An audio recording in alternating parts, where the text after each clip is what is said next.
Welcome to Maharashtra e academy. आजच्या व्हिडिओमध्ये आपण स्ट्रेंथ ऑफ मटेरियल सॉमचे इम्पॉर्टंट थेरी क्वेश्चन बघणार आहे। बघा, MSBT डिप्लोमा के स्कीममध्ये जो सब्जेक्ट आहे तुमचा स्ट्रेंथ ऑफ मटेरियल सॉम, त्याचा क्वेश्चन नंबर 1 जो असतो तिथे मोस्टली थेरी क्वेश्चन विचारले जातात आणि ते क्वेश्चन मोस्टली रिपीटेड असतात।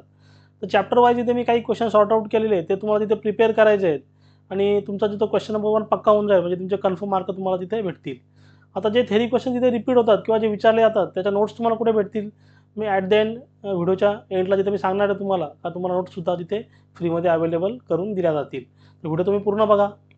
बघा, असेच तुम्हाला पुढच्या येणाऱ्या व्हिडिओचे अपडेट हवे असतील तर आपला जे टेलिग्राम चॅनल आहे, टेलिग्राम चॅनल तुम्ही जॉईन करा, त्याची लिंक तिथे डिस्क्रिप्शनमध्ये अवेलेबल आहे। तसेच तुम्हाला डायरेक्टली माझ्याशी कम्युनिकेट करायचं असेल तर डिस्क्रिप्शन बॉक्समध्ये व्हॉट्सअप कम्युनिटीची लिंकसुद्धा दिलेली आहे, ती लिंक तुम्ही जॉईन करू शकता। बघा, strength of material important theory question. बघा, इम्पॉर्टंट थेरी क्वेश्चनमध्ये चॅप्टर 1 जो आहे तुमचा मोमेंट ऑफ इनर्शिया आहे, याच्यावरती मोस्टली डेफिनेशन इथे विचारले जातात। What is moment of inertia, radius of gyration, polar moment of inertia आणि त्याचे युनिट। पण क्वेश्चन नंबर 2 आणि 3 जो आहे, जे दोन थेरम आहेत, पॅरलल ॲक्सिस थेरम आणि परपेंडिक्युलर ॲक्सिस थेरम, ते विचारले जातात। त्यानंतर क्वेश्चन नंबर 4 जो आहे, तिथे मोमेंट ऑफ इनर्शियाचे फॉर्म्युले विचारले जातात एक्स ॲक्सिसला आणि वाय ॲक्सिसला। तर इथे त्याने जो क्वेश्चन विचारला आहे तो आहे सेमी सर्क्युलर सेक्शनचा। बाकीसुद्धा फॉर्म्युले ते विचारू शकतात, circular section, rectangular section, triangular section आणि सगळे फॉर्म्युले तिथे नोट्समध्ये तिथे अवेलेबल आहेत, ते तुम्ही इझिली तुम्ही रीड करू शकता। बघा, आता चॅप्टर नंबर 2 मध्ये जाऊ। चॅप्टर नंबर 2 आहे तुमचा सिंपल स्ट्रेस अँड स्ट्रेन। बघा, सर्वात जास्त वेटेज ह्या चॅप्टरला आहे। त्याच्यामध्ये मोस्टली जो क्वेश्चन विचारला जातात तिथे draw stress strain diagram for the mild steel, म्हणजे डक्टाईल मटेरियल आणि ब्रिटल मटेरियल, या दोन मटेरियलसाठी जिथे mostly stress strain diagram draw करायला सांगतात। ते ऑलरेडी तुम्ही फिजिक्समध्ये केलेलं आहे, तेच इथे परत सांगतात इथे करायला। आणि नेक्स्ट जो क्वेश्चन आहे 2 आणि 3 दोन्ही सेम क्वेश्चन आहेत। Right down the relation between 3 moduli, म्हणजे 3 मॉड्युली म्हणजे इलास्टिसिटी, रिजिडिटी आणि बल्क मॉड्युलस, याच्यावरती तो क्वेश्चन येतो। नंतर difference between single shear and double shear, त्यानंतर काही बेसिक डेफिनेशन आहेत, Poisson's ratio, modulus of rigidity, shear strain. ते मटेरियलचे सुद्धा डेफिनेशन ते विचारले जातात, म्हणजे मटेरियलच्या ज्या प्रॉपर्टीज आहेत, ductile, brittleness, creep, fatigue, toughness. Creep इथं रिपीट झालेले आहे, फटीक तिथे घ्या तुम्ही। नंतर क्वेश्चन नंबर 9 जो आहे तुमचा temperature stress, what is temperature stress आणि इट्स एक्झाम्पल। क्वेश्चन नंबर 9 नंतर चॅप्टर नंबर 3। चॅप्टर नंबर 3 आहे तुमचा SFD आणि BMD, म्हणजे शिअर फोर्स डायग्राम आणि बेंडिंग मोमेंट डायग्राम। तर define point of Contra fracture, हा क्वेश्चन तिथे नंबर ऑफ रिपीट होतो।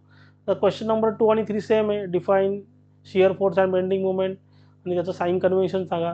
तर क्वेश्चन नंबर 4 मध्ये इथे 4 केसेस आहेत तुमच्या, simply supported beam width point load, simply supported beam width UDL, cantilever beam width point load, cantilever beam width UDL, या 4ही केसेसपैकी एक केस कधी कधी एक्झाममध्ये विचारली जाते। बघा, आता चॅप्टर नंबर 4 ते तुमचा बेंडिंग स्ट्रेस आणि शिअर स्ट्रेस। बेंडिंग स्ट्रेस आणि शिअर स्ट्रेसमध्ये डिफाईन सेक्शन ऑफ मॉड्युलस आणि सेक्शन ऑफ मॉड्युलसचे काही फॉर्म्युले ते सुद्धा ते विचारले जातात।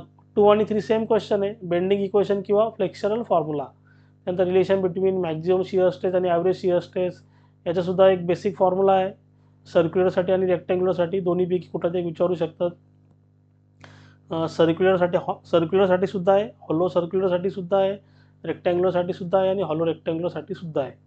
बघा, 5th त्यांनी हॉलो रेक्टँग्युलर विचारलेला आहे आणि सेक्शन ऑफ मॉड्युलसचे सुद्धा फॉर्म्युले आहेत। आता बघा, हे सगळे तुम्हाला नोट्स हवे असतील आणि इम्पॉर्टंट थेरी क्वेश्चनची PDF फाईल हवी असेल तर आपलं जे ॲप्लिकेशन आहे महाराष्ट्र ई अकॅडमी, ते ॲप्लिकेशन तुम्ही डाउनलोड करा। त्याच्या फ्री मटेरियलमध्ये, म्हणजे ॲप्लिकेशन डाउनलोड केल्यानंतर लेफ्ट साईडला तुम्हाला तिथे क्लिक करायचं आहे 3 लाईनवरती, त्यावर क्लिक केल्यानंतर तुम्हाला फ्री मटेरियलमध्ये जायचं आहे। फ्री मटेरियलमध्ये गेल्यानंतर तुम्हाला तिथे सॉमचे इम्पॉर्टंट थेरी क्वेश्चन आणि नोट्स ह्याची PDF फाईल तुम्हाला तिथे अवेलेबल होऊन जाईल। तुम्ही त्याच्यावरती इझिली तिथे तुमचे क्वेश्चन प्रिपेअर करू शकता आणि नंबर ऑफ सगळे फॉर्म्युले तुम्हाला तिथे भेटून जातील जे एक्झामसाठी इम्पॉर्टंट आहेत।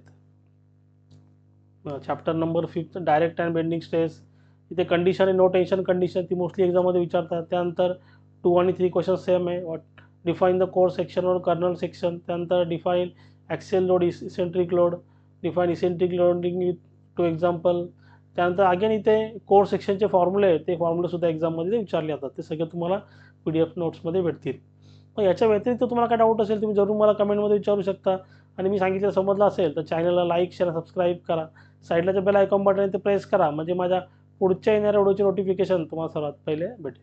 थँक्यू।